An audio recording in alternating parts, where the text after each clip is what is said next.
Okay, welcome to Friday, December 5th, 2025. I'm Mike Adams. As always, thank you for joining me today. We're going to be covering in detail the situation in Europe where Western European nations appear to be on a suicide path. And we have a new quote from Alexander Dugin out of Russia that is rather alarming. It's worth covering. I've also got additional updates for you. I've got a demonstration of the book engine. I've got a couple of special reports. One is called 2026, the Year of Acceleration. And I think you'll find that very interesting. Some trends predictions about 2026. Now, it's worth mentioning that I have a long-standing prediction on the books that the United States of America, as we know it, would not survive past the end of 2025. So we are now at the end. I mean, we're in the last month, and hopefully things will hold together for the rest of this month, which means that that prediction would be premature. I'm not hoping for it to be proven true. That was actually just a warning of how divided our country had become. And I started that prediction many years ago. And of course, I think we've only seen an exacerbation of the division. We have these radical leftists now at the point of practically wanting to start a civil war. They haven't done it yet, thank goodness. Trump is positioning National Guard troops in 20 plus major cities across the United States in an effort to try to prevent that. And it looks like that's going to hold. I'm not anticipating a breakup of this union by the end of this month, which is a good thing. So this is one prediction where I'm happy to be wrong or early. I suppose, history will tell us which one of those is true. But regardless of the timing, what's important is that we are ready for what's coming, because clearly the dollar is going to collapse at some point. Hard to know the timing, but it's going to happen.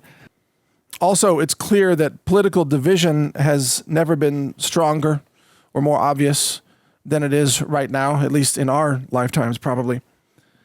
Maybe in 1861 it was like this, but since then, no, I don't think we've seen a scenario quite like this. So things are going to get interesting in 2026, and that's what my special report is all about. Now, you may recall that I have no interview today, but I will have interviews for you starting up again next week, Monday and Tuesday. Those interviews have already been recorded at this point. And they're both really fantastic. And on Tuesday, I've got an interview. Well, I'm not even going to tell you who yet, but you're going to love it. It's really great. It's another decentralized TV episode for Tuesday. You will absolutely love it, so get ready for that. I want to interject a note here about AI avatars. And there are currently two companies that offer very convincing AI avatars. And those companies are called Heygen, Heygen, and just recently Kling AI, that's Kling. Kling AI announced their new AI avatar. And when you hear the term AI avatar, like what do you mean? Well, it means that you can take a photo of yourself, or you can generate a photo of a fictional person, and then you can upload that photo to one of these services like Heygen.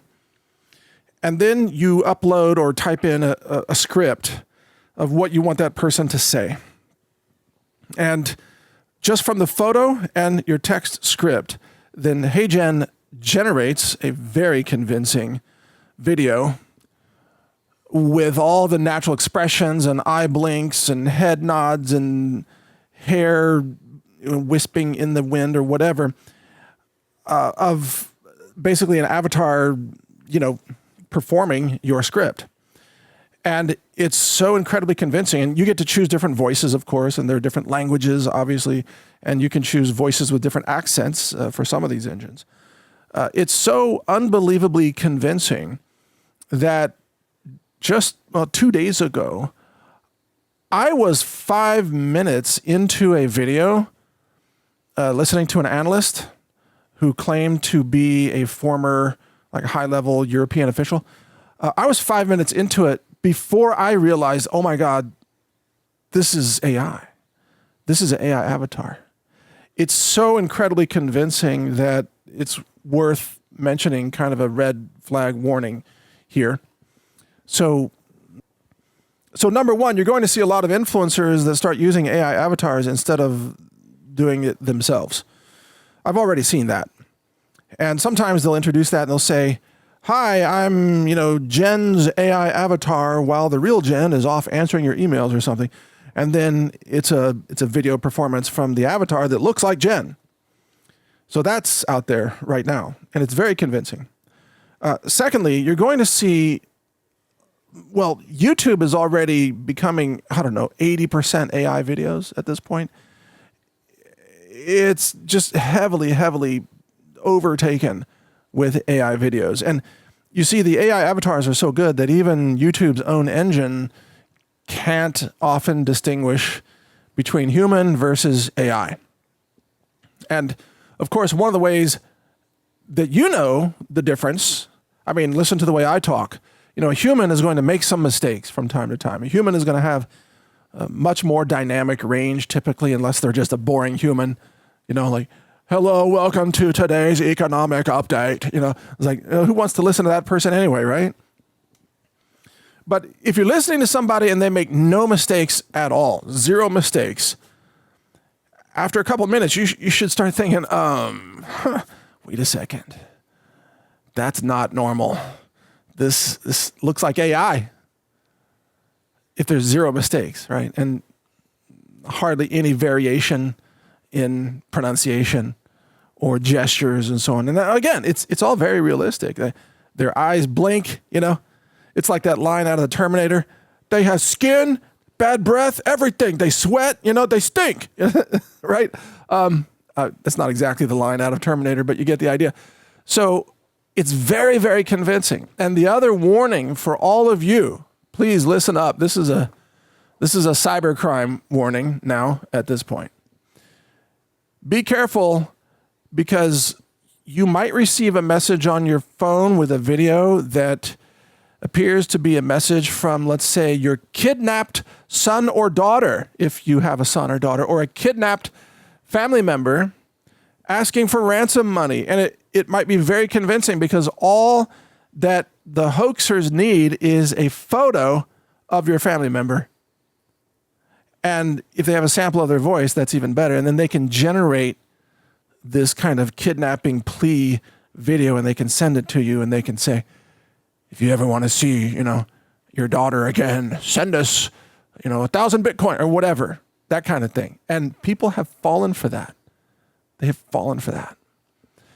So be extremely cautious, because right now, these AI avatars are incredibly convincing.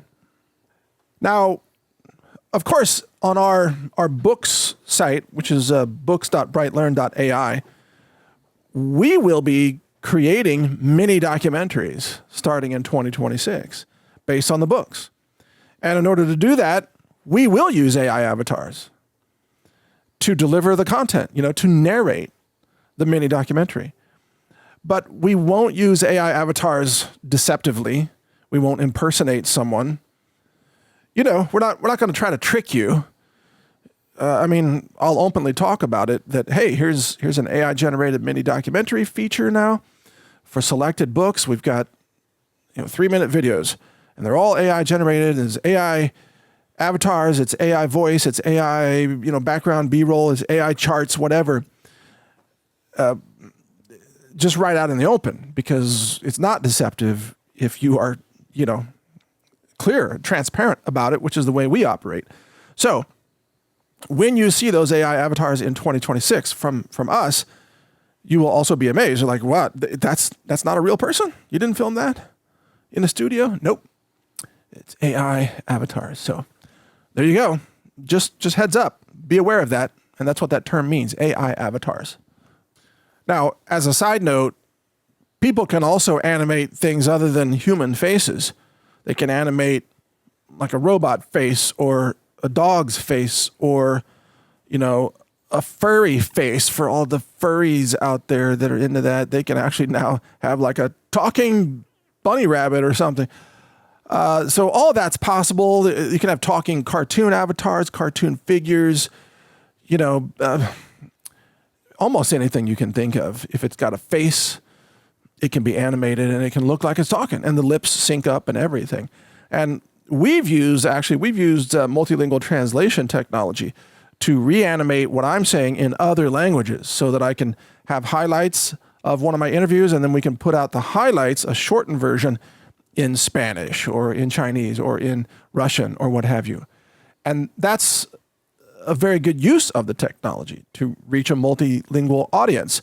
And, that's not deceptive. That's just saying, hey, here's me delivering information in other languages that I probably don't speak all those different languages, right? Or at least I don't speak them with that level of fluency. I mean, if I tried to deliver this podcast in Spanish or Chinese, it would be very basic. So I'm not going to do that. I'm going to use the engines to do it. If I tried to deliver this in Russian, it would be one word, like "niet." That's the whole podcast. Sorry, over. That's the only word I know. And I do know Pokrovsk. Yeah, I know some of the city names now because of the conflict with Ukraine. I know a few names. I know the Donbass region. How about that? Lugansk, Luhansk, Zaporizhia, I think it's called. I mean, I know a few of those just from repetition, but it's not the same as knowing how to speak. All right, so we're going to jump into today's main topic here about Russia and Europe, and I'm going to have that as a standalone report, so we'll start that right now. So Western European nations, they really want a war with Russia, as you have seen. And they've lost their minds, which we'll get into some of that, but especially the leaders of the EU, but also not just the Brussels people, but the individual leaders of non-EU nations now, like the UK, but also members like France and Germany. They've all gone completely insane, and they desperately need war with Russia. They are cutting off all energy from Russia. They've just agreed to block any more energy inputs by January of 2027, so a little bit over 1 year away. And they are threatening to escalate a war with Russia because, of course, the UK needs this war in order to shore up their own corruption and power and to exterminate a lot of their young males who are beginning to get very angry about, the corruption of the government itself. So in response to all these rumblings of increased war escalation, Alexander Dugin, who is a very prominent academic and philosopher in Russia, he's kind of a quasi spokesperson for the Kremlin, but not officially, not really a spokesperson. And it's worth mentioning that his daughter was assassinated a few years ago after the start of this conflict. His daughter, who I think her name was Daria Dugin, she was killed in a car bomb. And we know that MI6 and the British leadership were involved in that, along with Ukrainian military people. And so Alexander Dugin his family has paid a very high price for what's happening in this war right now. So Alexander Dugin was asked recently on a TV appearance about Europe and how Russia plans to deal with Europe. And he says the following. He says, in today's peaceful enthusiasm and rhetoric, I should add, this is an English translation. I believe he was speaking in his native Russian language. So this is a translation. I don't know who translated it. Anyway, he says, in today's peaceful enthusiasm and rhetoric, everything would be fine if we said that we won't go to war and have no claims against Europe, but in reality, we do have claims against Europe. He's speaking of Europeans, they think Ukraine belongs to them, while we think Ukraine belongs to us. And on this matter, we insistently assert that it's our problem, not theirs. In other words, we have to deal with this, is what he's saying. They, on the other hand, think it's their problem, not ours. He goes on and says, and this conflict between our interests and the interests of the European Union, at least its leadership, is escalating. They are doing everything to tear Ukraine away from us. We are doing everything to bring it back into our sphere of influence. This is a war, and this war is already underway. However, the Europeans want to take this war to a new stage. We sincerely advise them against it, but at the same time, as our president has said, we declare that we are ready for real war with Europe. All right, now there's more here, but I just want you to take in what he said so far. We declare that we are ready for real war with Europe. So he's implying that the current state of conflict with Ukraine is not exactly a real war. It's not a full-scale normal war. And then he explains that. He says, Vladimir Putin emphasized that in Ukraine, we are only liberating our own lands. There are our people there. You know, he's saying they're mostly ethnic Russians in the eastern part of Ukraine. He says, yes, they have gone mad, but we will heal them. He's saying, you know, we'll embrace them back into Russian society and then they will be okay because they're ethnic Russians and they have a history of being Russian. And, you know, they were part of the Soviet Union before the breakup in 1991, etc. So he says, healing the Europeans, however, is beyond our power. This independent but clearly collapsing civilization, referring to Western Europe, is in a deadly state, and everything is headed toward us treating it much more harshly than Ukraine.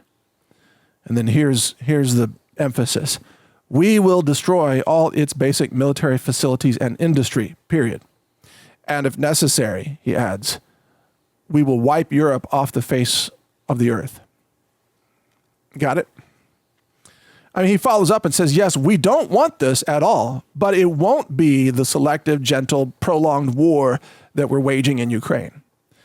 Because here, talking about Ukraine, we're calming our own people, whereas there in Western Europe, we'll be destroying our enemies. And the experience we've gained in this war in Ukraine makes us much more prepared for war with Europe than the Europeans themselves are, especially when you look at the Europeans' deplorable moral state, their rotten societies, their perverted ethics, the dominance of migrants, and the complete corruption of the new generation.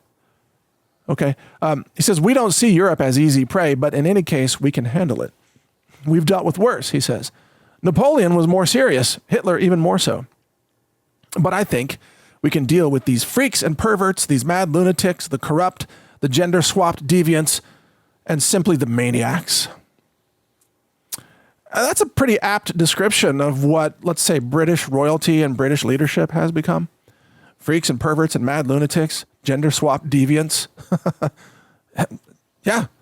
Sounds like Keir Starmer right there, right? Sounds like the German leadership. Sounds like French leadership. I mean, come on. Half these leaders, you know, they have like weird sexual deviant spouses and such. I mean, they're all into that stuff. I mean, maybe not every one of them, but by and large they are. Because they are freaks and perverts. And Alexander Dugin is correct about that. But the important part of what he's saying here is that, if I were to summarize this, you know, basically we have treated Ukraine gently, although, you know, maybe soldiers on the front lines would not necessarily agree with that. You know, war is war. You know, kinetic violence is violent. But Russia did not obliterate, for example, Kiev. Didn't just bomb it into rubble like the way Israel did in Gaza. You know, Russia hasn't done that to any prominent civilian city. I know that's been done to towns and such in the practice of war. Buildings will be destroyed, but Russia has the means to take out entire cities, and they have specifically not done that. Like, for example, Odessa. Russia doesn't want to obliterate Odessa because it's a city with strong Russian history and cultural history and strategic importance and so much more. Russia would rather not destroy all of Ukraine, but rather would welcome the Ukrainian people who want to join Russia back into Russia.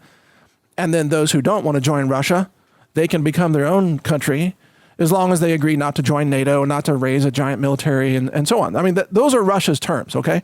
But when dealing with Western Europe, the terms are completely different. It's like, and again, I'm paraphrasing, but hey, if you lunatics, if you think you want to go to war with us in Russia, we're going to wipe out your nations. And that's exactly what will happen. Russia has the means, the missiles, the nuclear missiles, the thermobaric weapons, the Poseidon underwater drones with nuclear warheads. Russia has the hypersonic missiles. Russia has Oreshnik missiles. Russia has the new, what's it called?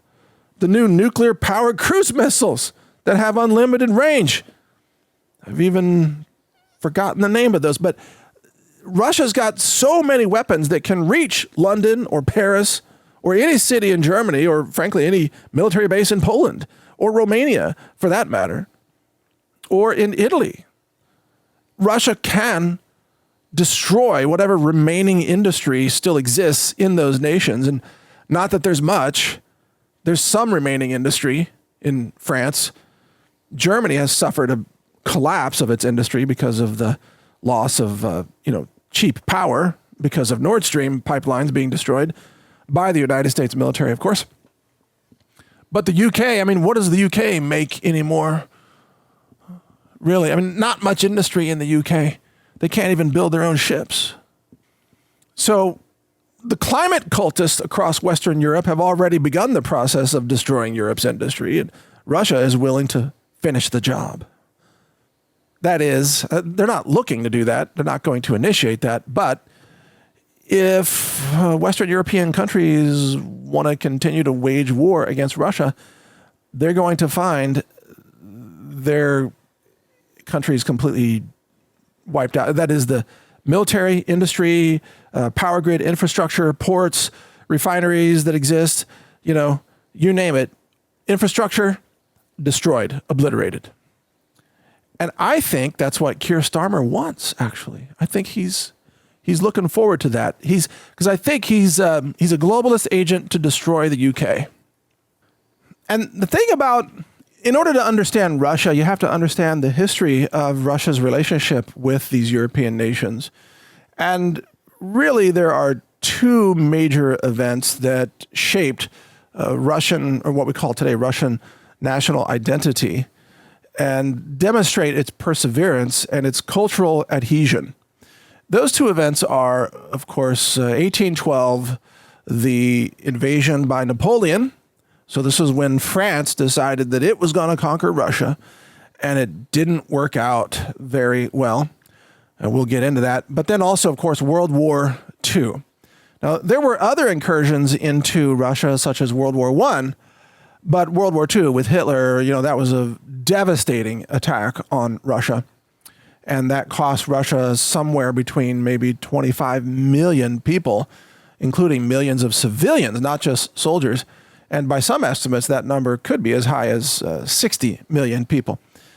So Russia has paid a very, very heavy price for Europe's arrogance and Europe's military conquest. And that's why it's so just pathetically laughable today to hear these EU leaders, von der Leyen and others, claim just with complete insanity that Europe has never attacked Russia, but Russia, Russia's carrying out unprovoked aggression against Europe, but Europe has never attacked Russia. Like, are you in kindergarten? How do you not even know? You ever heard of Napoleon? You ever heard of Hitler? Okay, we could just start right there, not to mention the other events. But neither one of those events worked out well for Europe. Actually, Europe was defeated in both of those cases.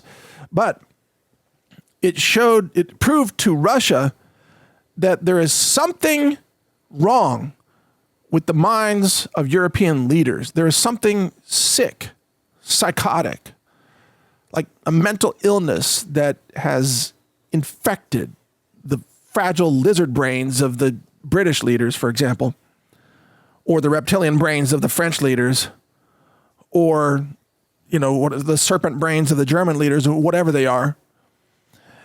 And they're defective. See, Russia is coming to the understanding that European leaders, and I'm not talking about the people, There is a class of leaders that it all runs the same bloodlines, all the same families. You know, David Icke has talked about this for years, and he's correct. It's all the same bloodlines, and there's something defective in those people. And Russia is coming to the realization that those bloodlines of the royal elite families that run Europe, that they need, in Russia's view, they need to be destroyed, because there will never be peace between Europe and Russia as long as those bloodlines continue to exist. And by the way, as context, those bloodlines also are the same ones that ran the Russia hoax against Trump. They're the same people that ran the censorship regimes involving big tech in America.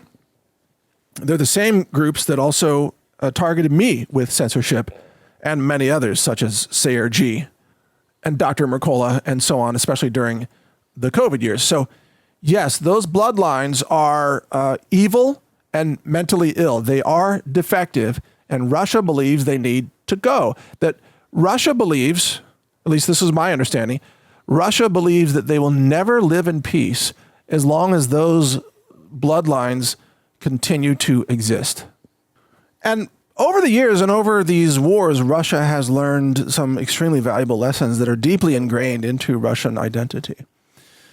And if you're not familiar with what happened with the Napoleonic invasion of 1812, well, I looked up just a little summary here. So apparently Napoleon assembled somewhere between 600 and 700,000 troops. It was the largest army in Europe that had existed to that date, mostly drawn from France, but some troops from Italy, Poland, Austria, German states, etc. So it was really a European army. And in June of 1812, Napoleon's military invaded Russia, and they fought all the way to Moscow. They occupied Moscow, a city which had already been largely abandoned. It was burning. And see, what Russia was able to do was to wage a fighting retreat where they were trading territory for victory of men, let's say. In other words, they were making Napoleon expend troops to gain territory. And Russia has been extremely good at this tactic. They used it again in World War II, and they've used it recently with Ukraine, where Russia is not overall that concerned about the territory itself. It's more concerned about eliminating enemy soldiers, because soldiers are very difficult to replace. Whereas territory is easy to retake if you've defeated the enemy's soldiers, right? Whereas the West is always preoccupied with territory. Oh, we took a kilometer today, or, or in America, we took 100 square miles. Or what Zelensky does in Ukraine, we're going to defend that territory. We have to defend that city. Do not give up the territory at all. That's actually a losing strategy, because in defending territory that is difficult to defend, you can lose a lot of men. You can pay a very steep price in lost soldiers to hold on to a piece of land. Whereas if you were to wage a fighting retreat from that land, you could make the other side pay a heavy price for taking that land, you see, or taking that territory. Well, the West does not understand that, not even to this day. It's not even taught in military schools that I can tell, because nobody acts that way in the West. They're always about taking territory. Russia has a much more advanced understanding of the art of war. And it is what I said, you fight as you retreat. And as a result, in 1812, when Napoleon made it all the way to Moscow, winter was on the way, and of course, winters in Moscow can be rather brutal. And Russia refused to surrender. Russia continued to commit to fighting no matter what it took. And so Napoleon had no choice. Again, I'm simplifying this, but Napoleon had to retreat. And then it's estimated that 400,000 to 500,000 soldiers died during that retreat all the way back to Paris. And as that retreat was taking place, guess what? Russia pursued and was fighting and killing huge numbers. I mean, again, almost 500,000 soldiers. And at the end of the day, fewer than 100,000 soldiers of Napoleon's army made it back home, even though there were, at the start, 600 to 700,000 soldiers. So that was a major defeat for Europe. And it showed that Russia knows how to fight and win against European aggressors, which is what we're looking at right now. Europe is the aggressor once again. And they want to destroy Russia once again. So then after that war, and you know, Russia lost a lot of people during that war as well. And then you fast forward to World War II. I know I'm skipping World War I, but World War II is the next major event impacting Russia. Of course, Adolf Hitler, who had signed a pact with the Soviets in 1939, saying that, you know, he would not attack them. Of course, he was not honest. Sounds like Europe again today, right? They never keep their agreements. They never keep their word. You know, European leaders and Western leaders have zero honor and zero integrity, just zero. You might as well not even negotiate with them, because whatever they agree to, they won't keep their word. It's just actually pointless. I mean, look, they've stolen almost $300 billion of Russian assets that are held, well, most of it's held in the Euroclear system in Europe. And the European leaders are trying to steal that money and use it to fund the war against Russia. It's Russia's own money. But the EU leaders just want to steal it and call it legit. You know, I mean, that's how dishonest they are. Just some of the worst people that have ever lived on this planet are the people who are currently running the UK and the EU. They're just horrific human beings. I mean, and getting back to what Alexander Dugin said, he said, if necessary, quote, "we will wipe Europe off the face of the earth."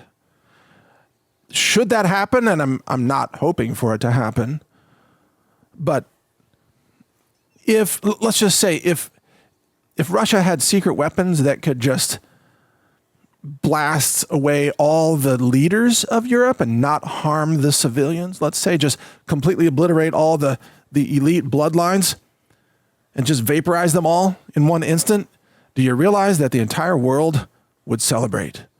No one would shed a tear. Not even the citizens of those countries. You know, the French people would celebrate. The German people would celebrate, and the British people would absolutely celebrate. There's not such a weapon, obviously. So if there were any attack on European countries, there would be civilian casualties, and we don't want to see that. But it may go to that.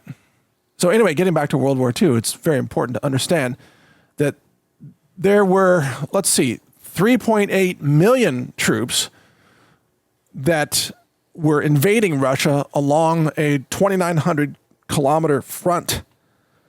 And those included troops from Romania, Hungary, Finland, and Italy, not just Germany. And the German troops advanced extremely rapidly. They encircled millions of Soviet troops, you know, because of their blitzkrieg type of tactics and so on. And they had made it almost to Moscow and Leningrad by the winter of 1941. Now, you need to understand that at that time, the Soviet Union was extremely impoverished and did not have good equipment, hardly had ammo, hardly had guns, didn't have much armor, you know, armored vehicles, tanks, etc. I mean, they had a few, but hardly any. They weren't gearing up for war, you see, the way Germany was. And so the Soviets had to throw men into the war machine. They lost millions or tens of millions of men. And it looked like, in the early days, it looked like the Soviets were going to be utterly defeated and that Germany would conquer the Soviet Union and gain control over that vast territory. But then things happened. Things began to turn. The Battle of Moscow that spanned across the winter of 1941 and into 42, Germany was handed a huge defeat because of the incredible discipline and determination of many Russian civilians, including women, by the way. Russian women are tough women. Do not fight with Russian women, okay? They are tough. And then secondly, the Battle of Stalingrad, one that I've studied quite a lot in my study of history. That was that also spanned the winter into 1943. And the Battle of Stalingrad resulted in Germany losing its entire Sixth Army. And that's because the Russians surrounded the Sixth Army and cut them off from supply lines, forcing, a mass surrender. And I think that was 100,000 plus troops or something like that the Germans lost right there. And you got to understand, and there's a key river right there, because Stalingrad, like most cities throughout history, are founded on rivers. And so that river was a natural barrier.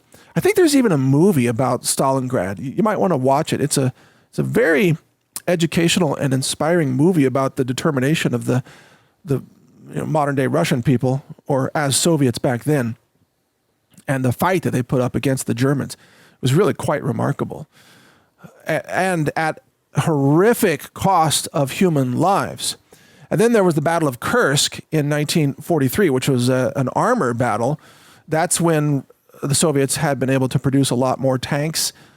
I forgot what variety, the early T tanks, whatever they were at the time, I think. And Germany lost that battle.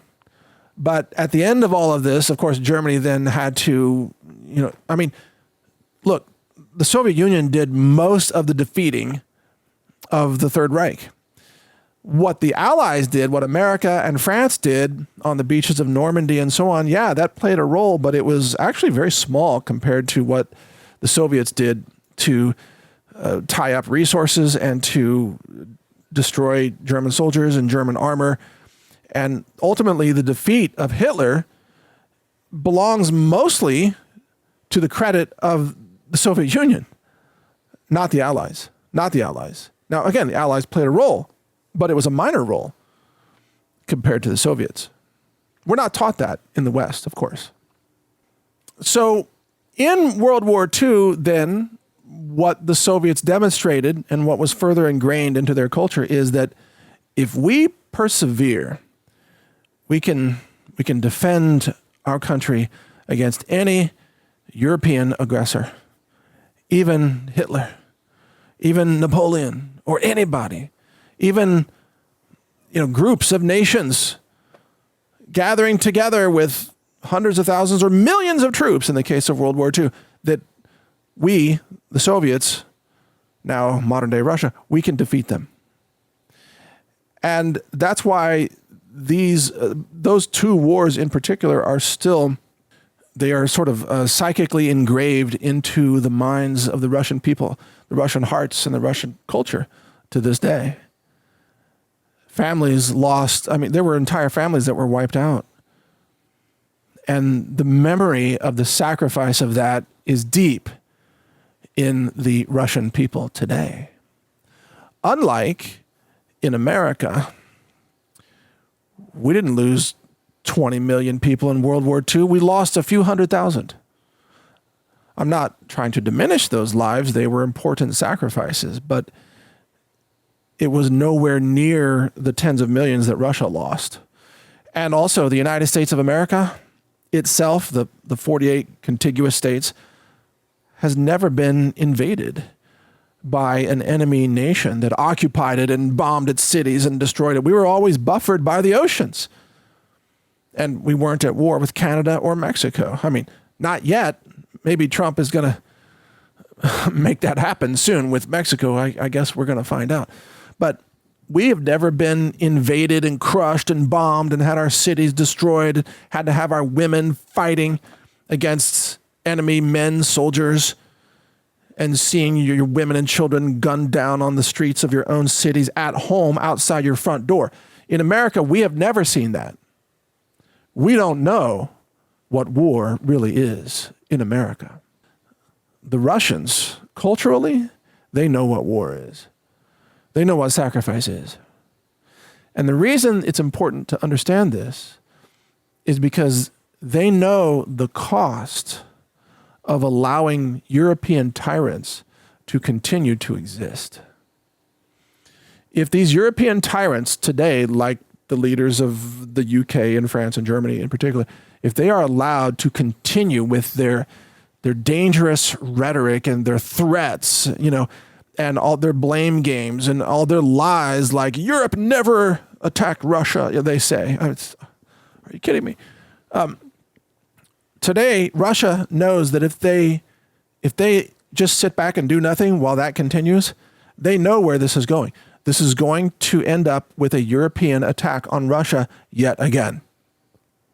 Because it's happened numerous times already in the past, not just 1812 and 1941 through 44, right?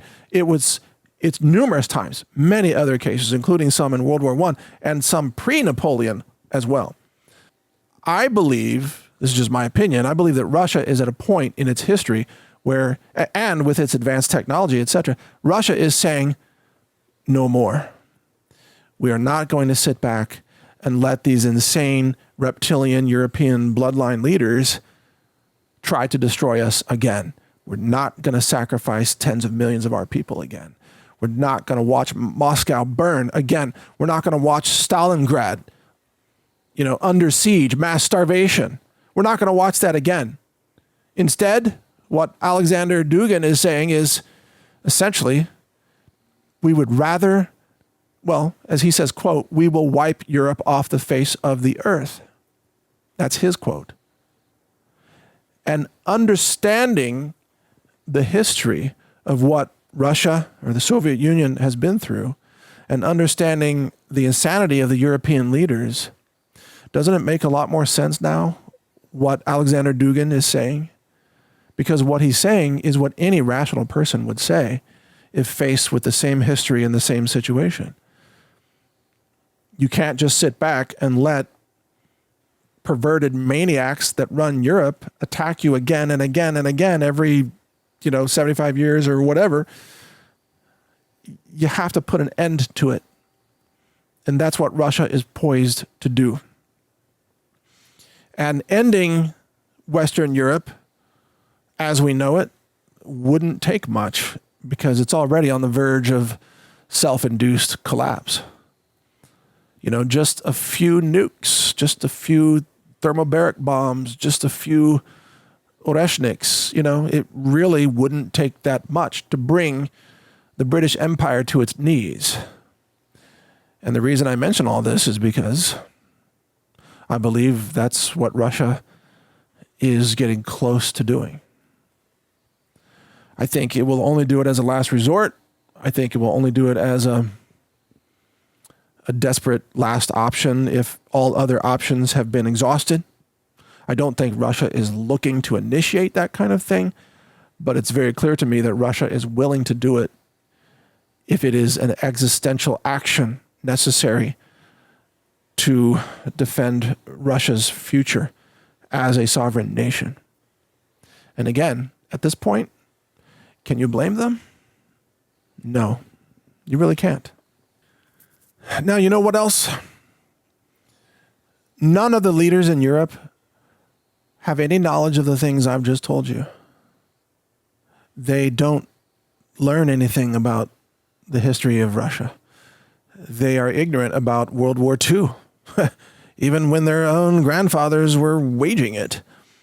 They're ignorant about 1812. They're ignorant about, well, really everything.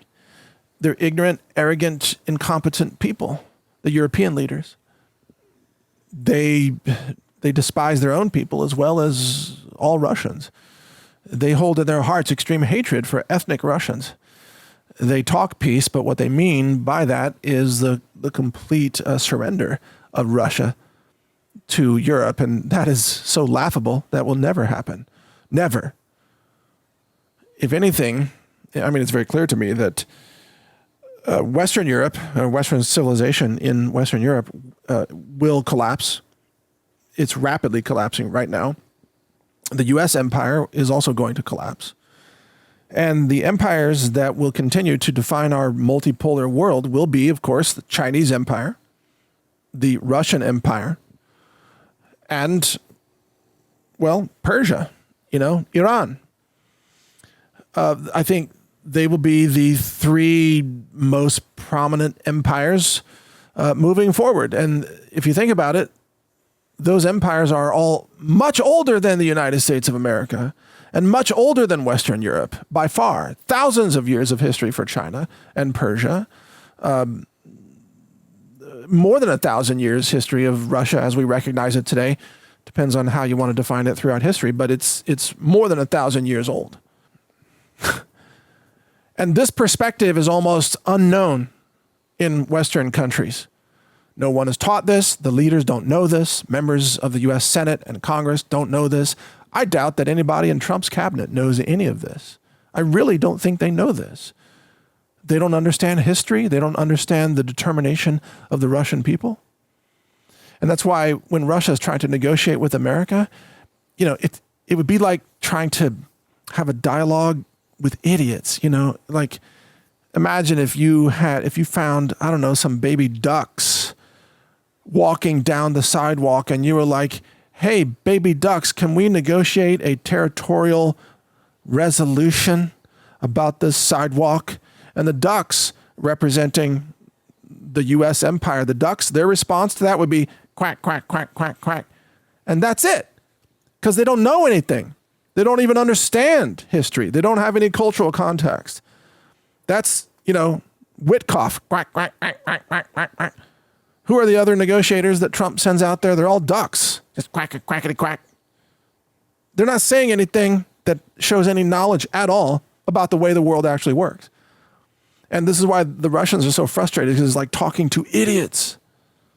It's almost pointless.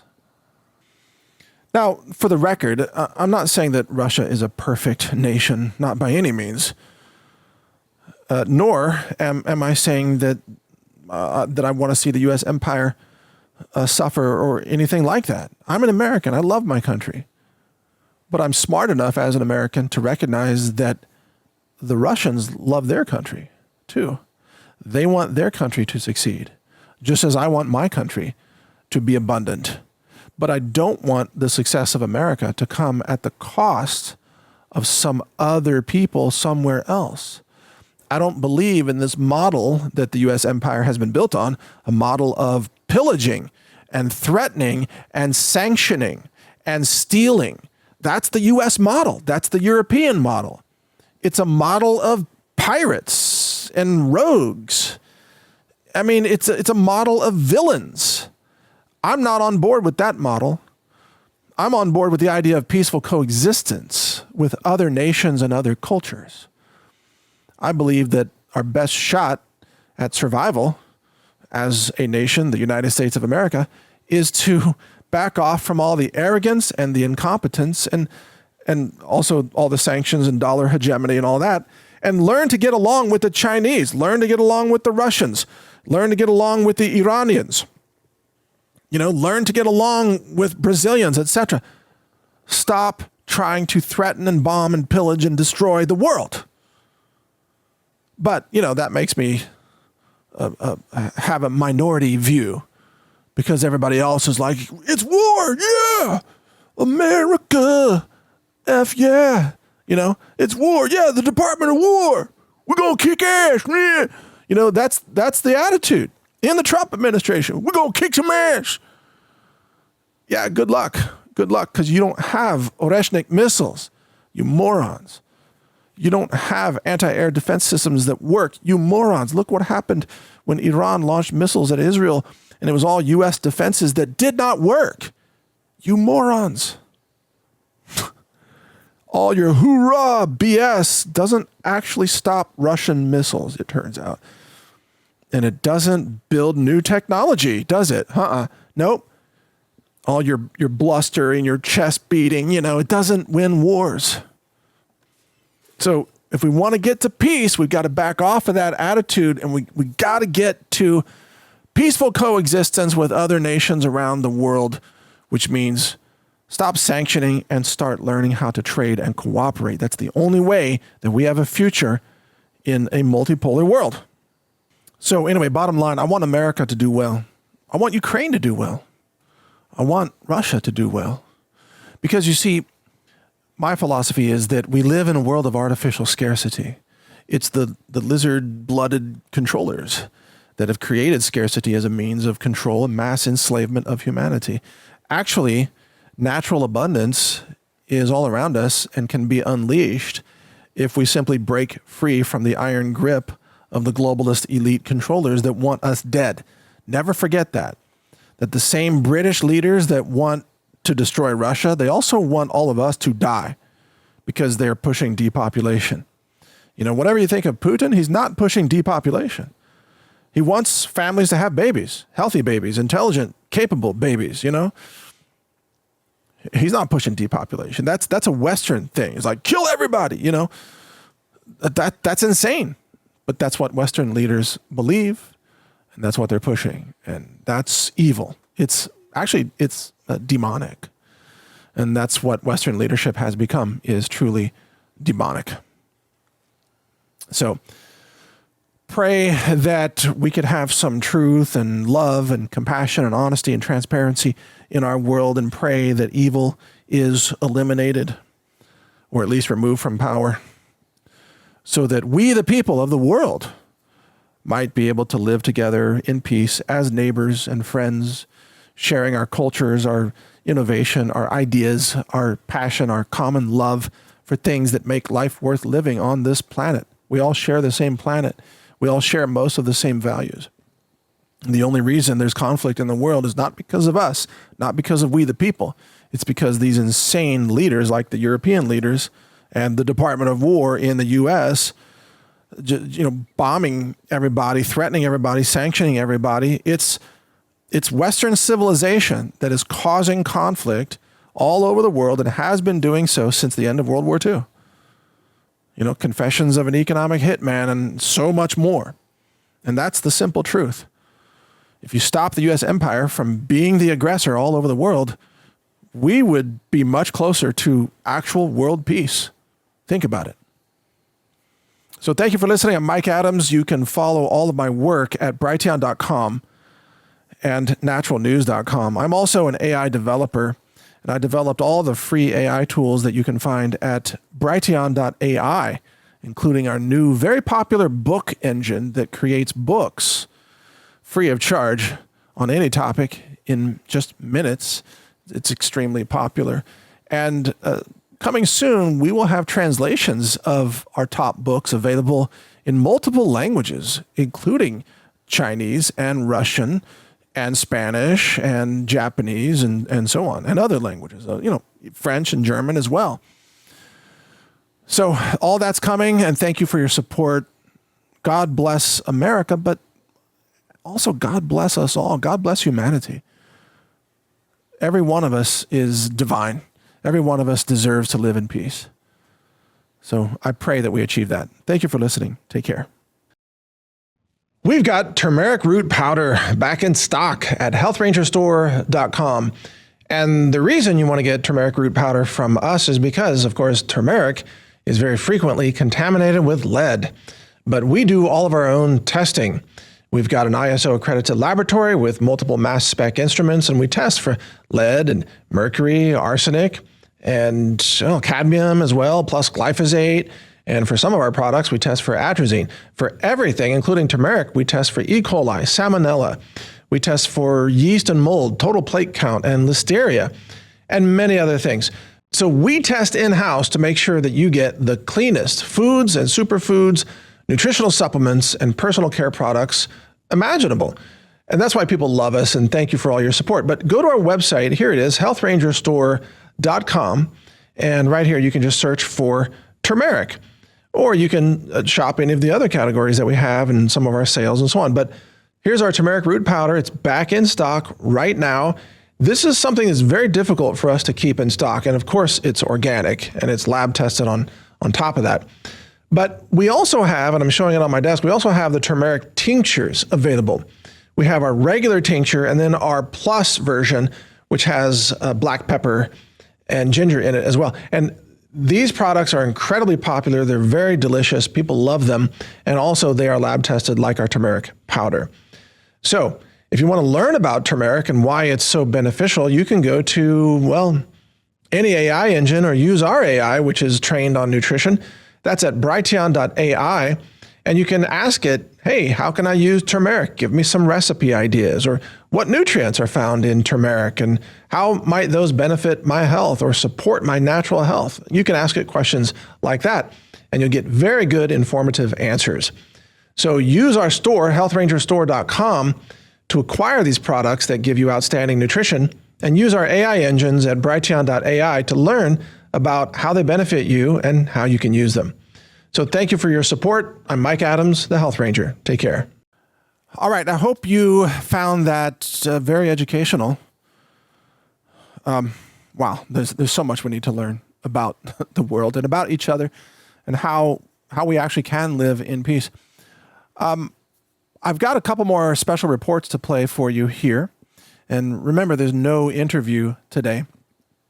But one of the things I wanted to show you is it's a demonstration of using the BrightLearn book engine, but I think I'm going to save that for Monday because I've got two other reports to share with you here. So I'm just going to push that out a little bit. Now, what we have coming up here is a special report about 2026 as the year of acceleration. And then I've got another report, which is sure to ruffle some feathers. It's called Why We Should Replace Corrupt Government with Open Source AI. Now, note that I'm saying open source AI, not closed source, secret black box AI. No. I'm saying open source for full transparency so the public can see what's happening and the public actually has the control over the prompts and the priorities of what the AI is doing in the role of government. And I'm talking about senators and members of the House, etc. Not just replacing workers at the DMV, although that's also a good idea in certain cases. So I'm going to play that first, actually. Why we should replace corrupt government with open source AI. And then after that, I'll play 2026, the year of acceleration. Before we get there, just want to remind you that we depend on your support to build all of our platforms. You can support us at healthrangerstore.com. And we've got an incredible assortment of lab-tested, almost all certified organic products, ranging from nutritional supplements to personal care to storable foods. Again, all organic, laboratory tested there on the foods category, plus home and survival and preparedness products as well. All of that is available, healthrangerstore.com. And you can now trade in your Loyalty Lion points at our store. You can trade those in for book tokens to generate books at brightlearn.ai, our book engine.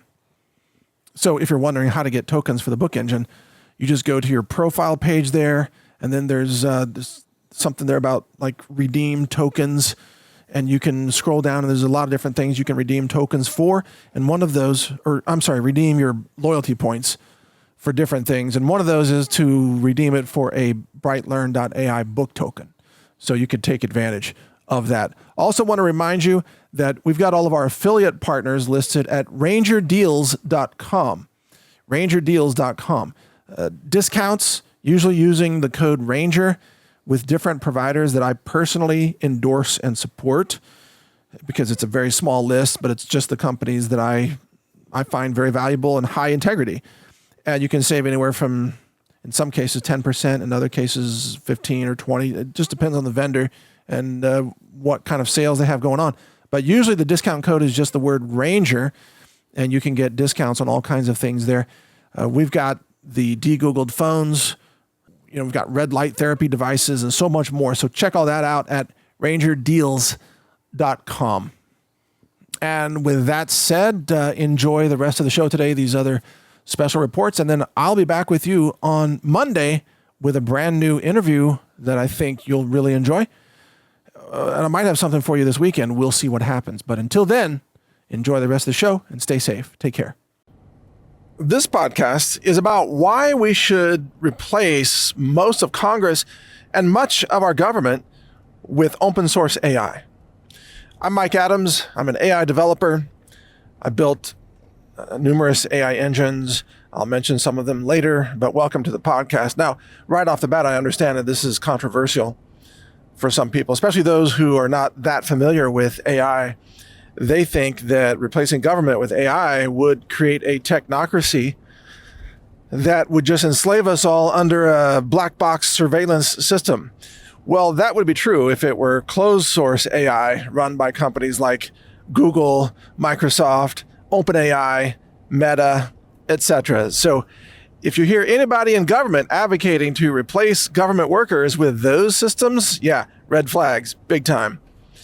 Because they want, of course, a controllable secret black box that you can't look inside. You don't know what the model's running. You don't know what it's thinking. What I'm suggesting is exactly the opposite.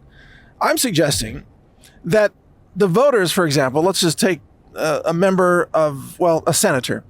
The voters, let's say, elect an AI senator. And then that AI senator has to be an open source reasoning model. And every thought and every piece of output, every text from that model is pushed out onto a web page in real time so that the public can see everything that model is thinking, every piece of communication. It's all fully transparent. And when the model is reasoning through a question, like, should I vote for this bill or should I not vote for this bill? You'll be able to monitor all the reasoning of the model. And importantly, not only do we have then full transparency, which we don't have with humans today. Human senators do secret deals in, smoke-filled rooms, behind closed doors, trips to Epstein Island or Tel Aviv or wherever, all kinds of corruption and fraud with humans. But these AI models can't be corrupted by offering them, money or sex or free trips on an airplane, whatever, because they don't have bodies. They don't exist in the 3D world, and they're not interested in any of that stuff. So, but not only do we use open source AI models, we then make sure that the voters get to decide the prompts and the priorities of the models. So this is really critical. Think about it right now. Currently, you have a senator that goes on the campaign trail and makes a bunch of promises. During the campaign, they'll say, I'm going to lower taxes. I'm going to support the Second Amendment. I'm going to support freedom of speech. I'm going to oppose censorship, etc. None of that is legally binding, by the way. None of that actually matters at all. And more often than not, that human, when they are sworn in as a senator, they immediately betray their constituents and they betray those promises. So it's like flipping a switch. All of a sudden, they're in Washington. Big money starts showing up at the door. Oh, here's money from Big Pharma. Oh, here's money from APAC. Oh, here's money from Big Tech, etc. All of a sudden, their positions completely change and they betray everybody. That's how it normally works. But with an open source AI system, that would be impossible because the voters would vote on essentially the prompts or the priorities, the personalities, and the mind of the AI engine that is sent to Washington, D.C. to argue on behalf of constituents. And that AI model could not deviate from that. It is mathematically impossible for it to do so because it's following the prompts of the voters. So if the voters decide to put in a prompt like, you must protect the First Amendment, you must oppose censorship, then that's exactly what that AI senator is going to carry out on the floor of the Senate. And that senator will argue in favor of the First Amendment without being compromised or corrupted. So right there, this would be a major improvement over humans in Congress. But let's talk about government workers in other areas of government, because you see, the government sector, the public sector, is the last sector that's going to embrace AI. Why? Well, because government jobs, and this is especially true in states like California at the state government level, but it's also true nationwide to some degree.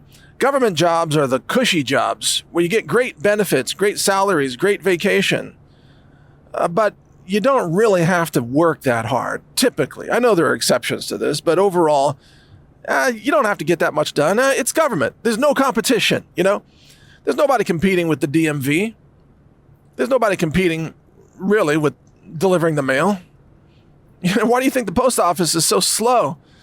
and so broke, and they have the dumbest ideas like their electric mail trucks that never worked. Yeah, because there's no competition. So there's no accountability in government. And as a result, they don't want AI there because AI brings in efficiency, rational thinking, cost savings, and much faster performance.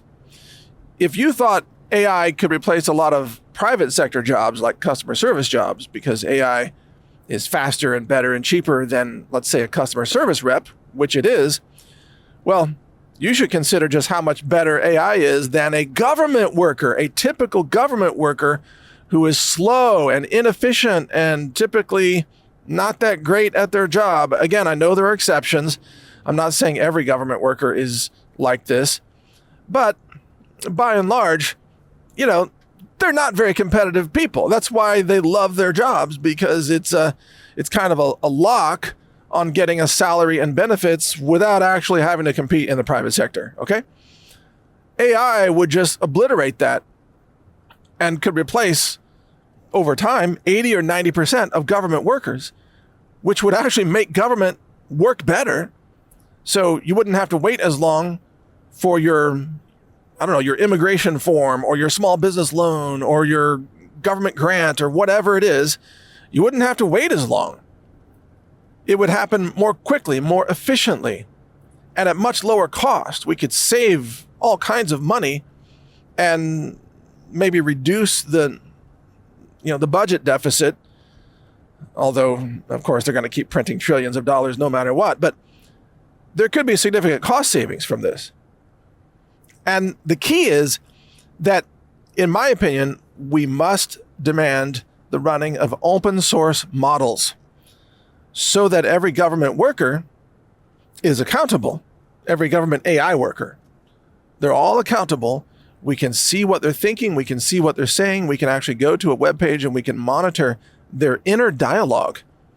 We actually get to read the minds of the open source AI, which is very different from the way it is today. Obviously, today, again, it's a secret. And the worst part about government is the people running it right now, because they're corrupt, because they're slow, they're inefficient, they're vindictive. Look at all the radical leftists who are opposing the Trump administration, and they're deliberately trying to cause chaos within the bureaucracy. They don't want government to work when Trump is president. And when they control the White House, they also don't want government to work very well, but they do want to use it as a money laundering slush fund operation through USAID and other, let's say EPA grants that go out to all these left-wing nonprofits that funnel those funds back into the campaign contributions for Democrats. I mean, it's a giant con. And AI could end that con, because AI would, by definition, it would be forced to represent the people and their prompts, their priorities. And you can bet that Democrats especially do not want that. They do not want AI to be working in government at all. And so if you think about it, the people that love government structures, which Democrats really love big government, they want to keep government slow, inefficient, and corrupt so that they can control it and twist it to their uses. Whereas you and I might want much smaller government, but if it's still run by humans, it's still going to be corrupt, because humans are easily corruptible, especially in government, especially in the Senate. When there's money on the table, hey, they take the money and they compromise. AI would not compromise. And again, AI would be transparent, 100% visible, no secrets. And that's the way it should be. You've seen those memes, haven't you, that say that members of the Senate should wear like a coat emblazoned with the logos of their corporate sponsors, kind of like race car drivers, so that when the senator is speaking, you could see, oh, it's Pfizer, yeah, it's Raytheon, it's Microsoft, whatever. That would be transparency, and we don't have that right now. But with open source AI, we would absolutely have that transparency. We would know what it's thinking. We would know who it's talking to. And it could have conversations with all kinds of people. It could actually respond to and listen to more of its constituents. It could take into account the suggestions of its own voters instead of just largely ignoring them, which is what most senators do. So really, AI can give us better government than human government. And I'm not a pro-government person, don't get me wrong. I think government should be sharply reduced by at least 90%. And it's far too big and too powerful, and it does far too many things in society, and it takes away your freedom, etc.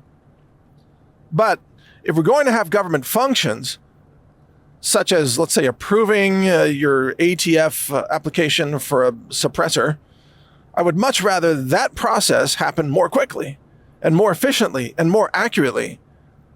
And that means AI. The same thing with, think about it, handling benefits requests, food stamp benefits, handling applications for grants, handling immigration, handling, all these functions, visa applications, driver's license, DMV operations. It would be much more efficient with AI. Now, interestingly, the same thing is true with the judicial system. We don't need human judges at this point. We really don't.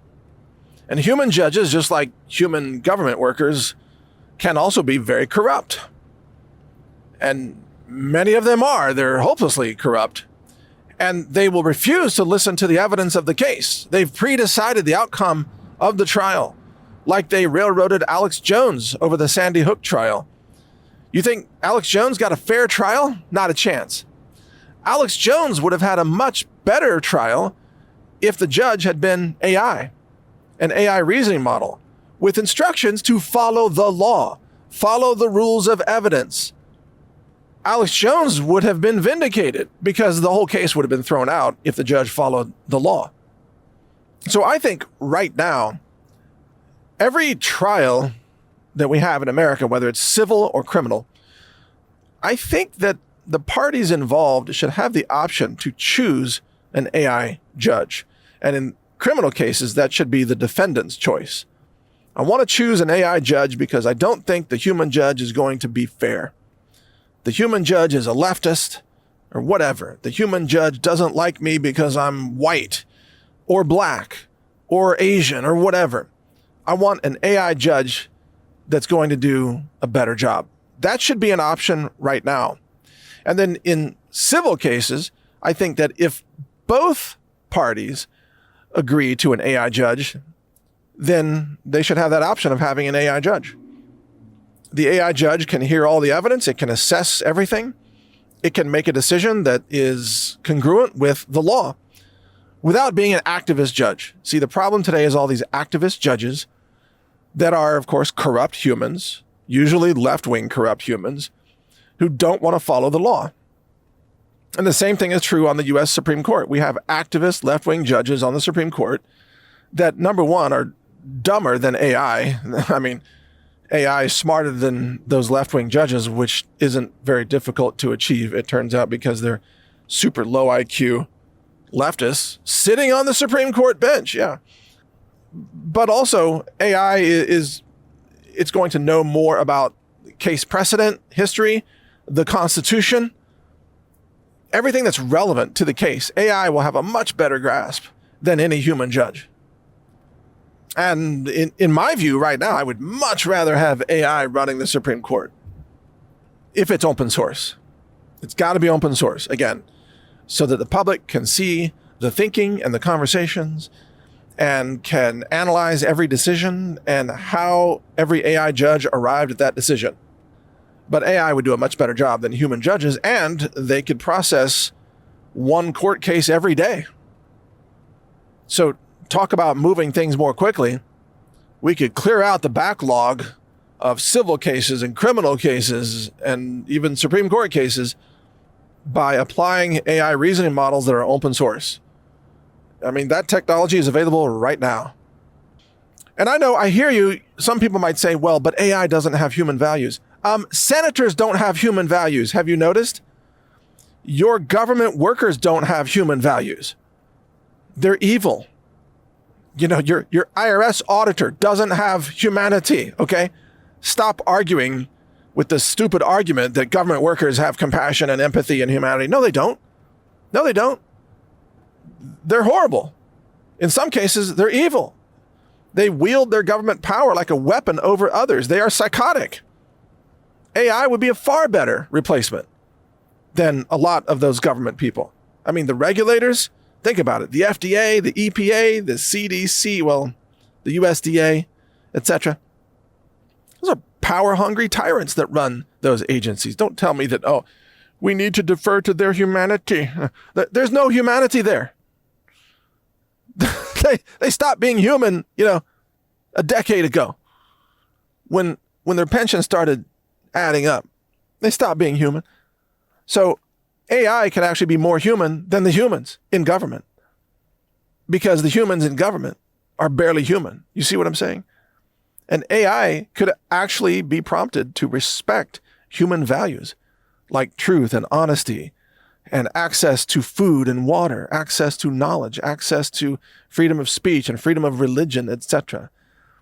It's the humans in government that are destroying your rights. It's the humans that are making a mess of everything. AI would be far better at respecting your rights. And if you think about it, putting an end cap on this, law is just code written in words. And AI, right now, AI agents are the best coders in terms of computer code on the planet by far. There's no human that is better than an AI coder. Well, why would that be any different when it comes to law? There is no human that can be better than an AI lawmaker or an AI law decider, which is called a judge, or an AI law implementer, which is called, a regulator or someone in the executive branch. They are implementing the law. AI will do that better than any human. And it's time for us to think seriously about moving in this direction. We need to elect AI representatives in the House, AI senators. We need to have AI engines in the regulators that are focused on things like food safety or immigration or whatever, or, pesticide enforcement, things like that. AI will make those functions more efficient. And the beneficiaries of all that will be we the people. In the meantime, if you want to use all of my AI engines, they're all free and very popular now, especially the book creator, which is at brightlearn.ai, or you can see a hub for all of our AI engines at brighteon.ai. Check it out. We've got an AI chatbot. We've got an AI news trends analyzer and news spider. We've got our AI book creator, and we have an AI vaccine research engine that you can find at vaccineforensics.com. So check them all out. They're all free.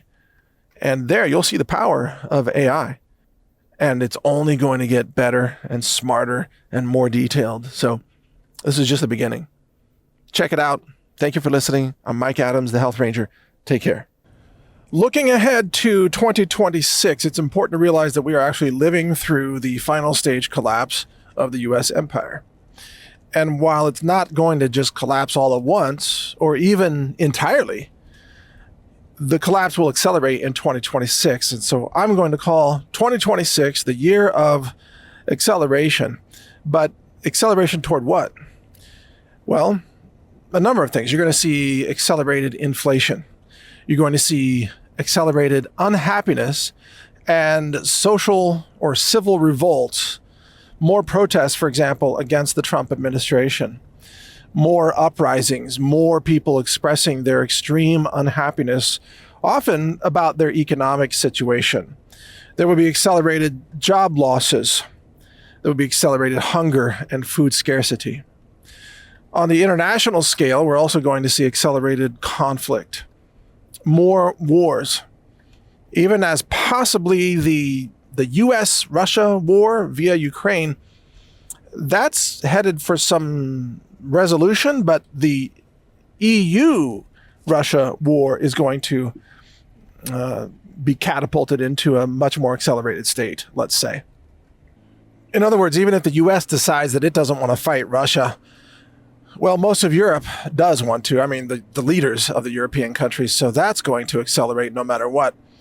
Clearly, the EU is on a suicide track, and we could call it suicide acceleration for the European countries. Most of them, not all.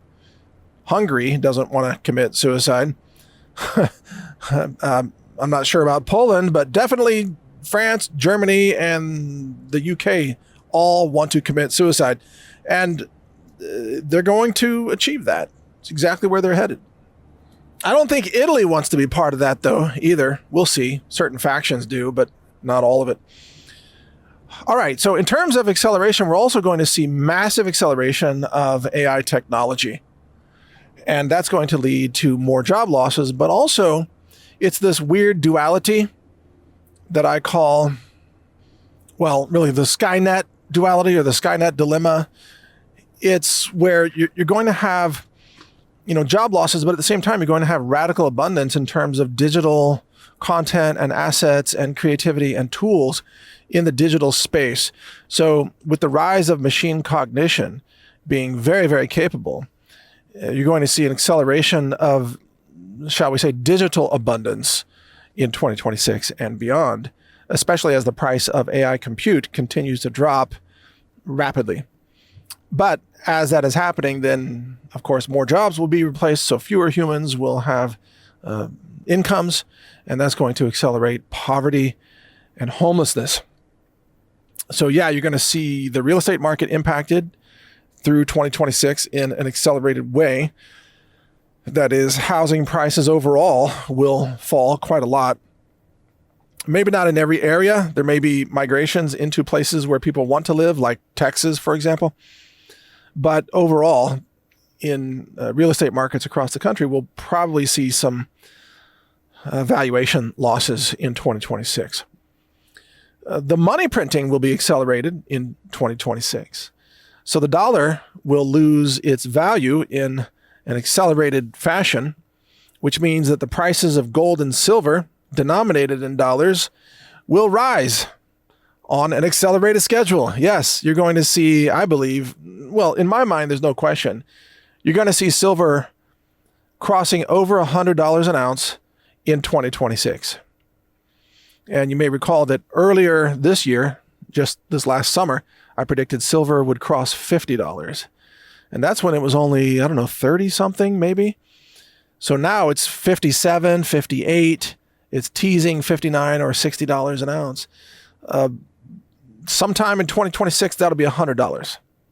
In my mind, there's no doubt. But I guess we'll have to see. The market manipulators are working overtime to try to keep that price down, but I'm not sure they can hold it down much longer. The other big factor that you need to keep in mind for 2026 is the accelerated time compression. So events will move more quickly. You're going to feel like you're on a little bit of a different timeline where even the flow of time itself is more rapid. You're going to see events arriving into your consciousness at a pace that none of us are used to.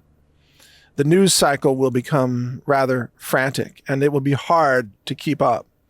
And that's between the AI announcements and the robot announcements and the war and the currency collapse and the grocery inflation and all the protests and just everything that's going on. It will all be happening in an accelerated way. And that is going to lend itself to an overall feeling of uncertainty, discombobulation among the people. A lot of people are going to feel like they are losing their grip on reality. And so, yes, you'll see an acceleration of mental health concerns or issues throughout 2026. And probably you'll see more suicides as well, which is very unfortunate, as more people lose everything.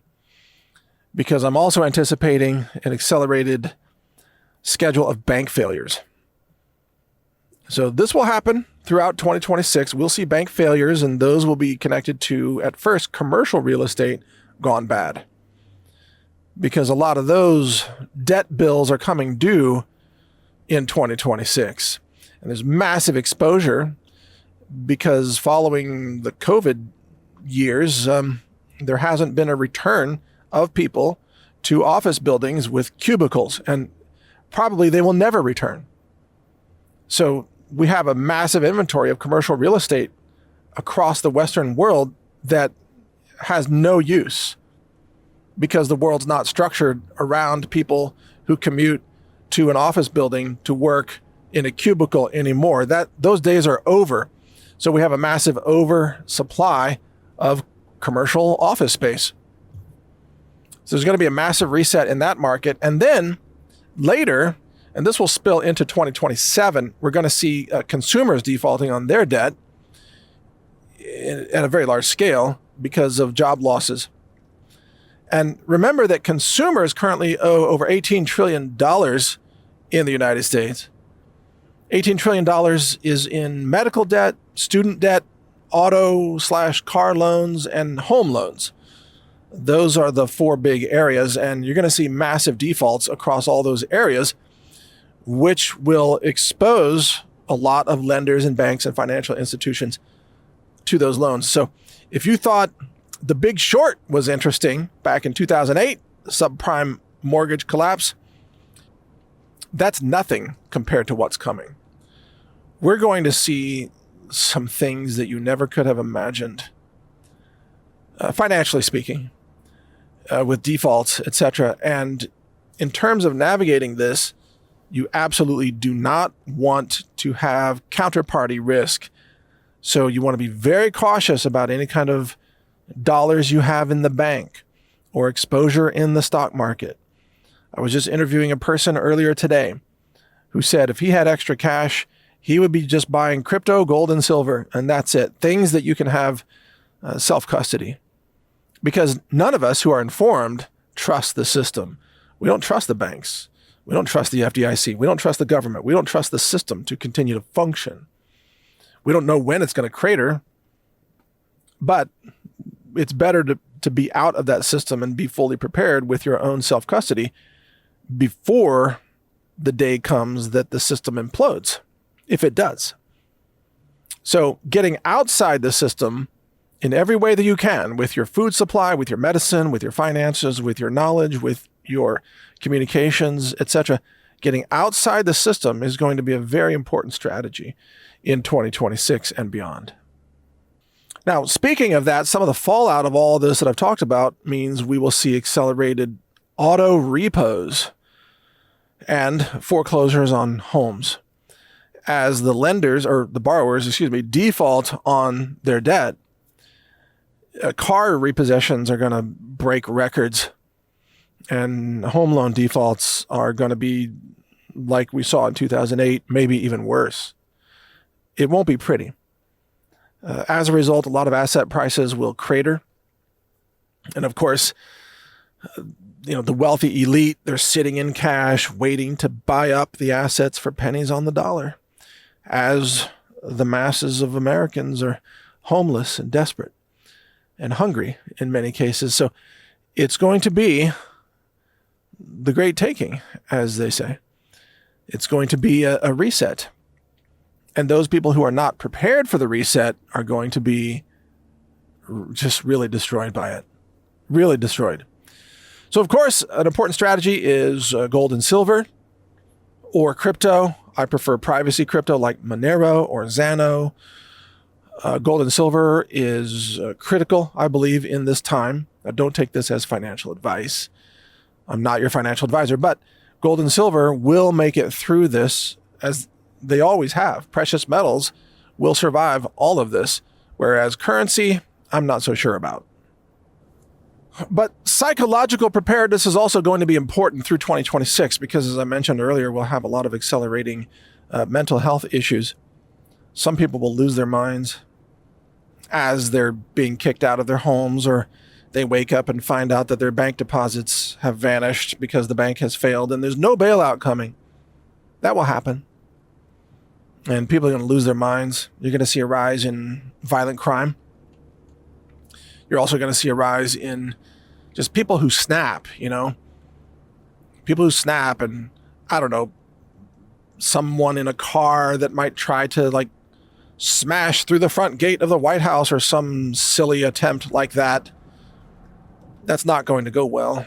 They will be probably shot dead immediately on sight. So don't try that at home. But watch out for people who are losing it. You're going to see a lot more people like that. So it's a good reminder that in 2026, try to go easy on the people around you.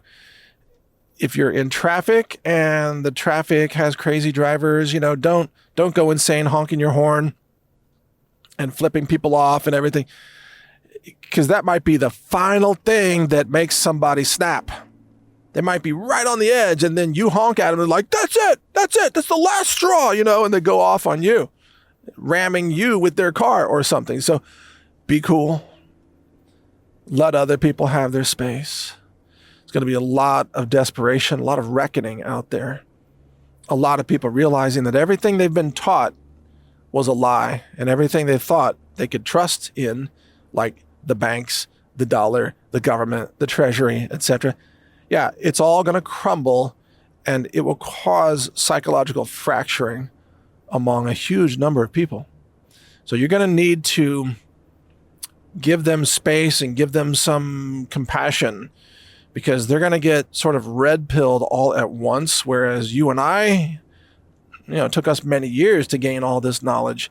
Some people are going to get red-pilled instantly, the instant red pill experience, which is not nice. To just suddenly realize everything was a lie, you lost everything, you're penniless and homeless, and you've been replaced by a robot. Yeah, that's not going to go well. So be as understanding as you can. Obviously, try to help people as much as you can. But like in an airplane situation, you got to help yourself first. You need to be prepared and ready. And if you've been listening to my podcast for any period of time, you're already there. You're well prepared for this year that's coming, 2026. You're already prepared. And while you might need to shore up a couple of areas where you could use maybe, a little more storable food, a little more first aid, maybe you need to replenish some things that you've used, that's fine. But overall, you're prepared. And you're better prepared than probably, 99,999 people out of 100,000 people, maybe out of 1 million people. I mean, you are at the top of the game here in terms of knowledge and preparedness. So stick with that and you'll make it through. As always, I will do my best to keep all of our AI engines online for you, to give you free access to all of our knowledge. And importantly, our books engine at books.brightlearn.ai soon we'll be offering full downloads of entire categories of books. So you can download all the PDFs all at once in one giant zip file for each category. And in doing so, you'll be able to collect all the books, get them on your computer, on a thumb drive, on your hard drive, whatever you have. And you'll be able to access those books permanently, forever, completely free. There's no digital rights management. You don't need an internet connection, etc. So as the system begins to break down, I believe that it's important for you to have local knowledge, local access, so that you can run, a laptop, maybe a desktop computer, off solar power, or a tablet or a phone. And we're going to make all of this knowledge available to you in various formats, including more audiobooks and podcast formats. And coming up next year, if the system holds together long enough, we'll start producing videos, mini documentary videos about our books at books.brightlearn.ai. So use the time between now and then to, number one, generate the books that you want. And then secondly, download all the books that you want. And also download our AI engine so you can use it locally. And that's free at brightu.ai. So check it out there. So thank you for your support. Thank you for helping us achieve these goals of helping you back and keeping you informed and creating tools and platforms for you. We can make it through this. I hope that even as 2026 will be a year of acceleration, I hope you understand that I'm actually an optimist about where all this is headed. And I think that we can make it through the year together. All it takes is the right mindset, the right preparedness, the right tools, the right supplies in some cases. But I think you're already well prepared in all those areas. So yeah, you're going to be fine. You're going to make it through. We all are. Not everybody will, but everybody listening to this will. So that's a good place to be, actually. And help as many as you can. Pray for those that you can't help. Some have refused to listen. For all these years, they have insisted that everything's fine, everything's going to be great. Yeah, well, it's a harsh day when they realize that they've been living a lie.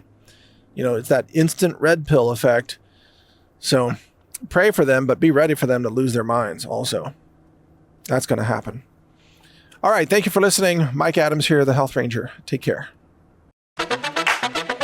Stock up on Health Ranger's nascent iodine, highly bioavailable, shelf-stable, non-GMO, and lab-tested for purity.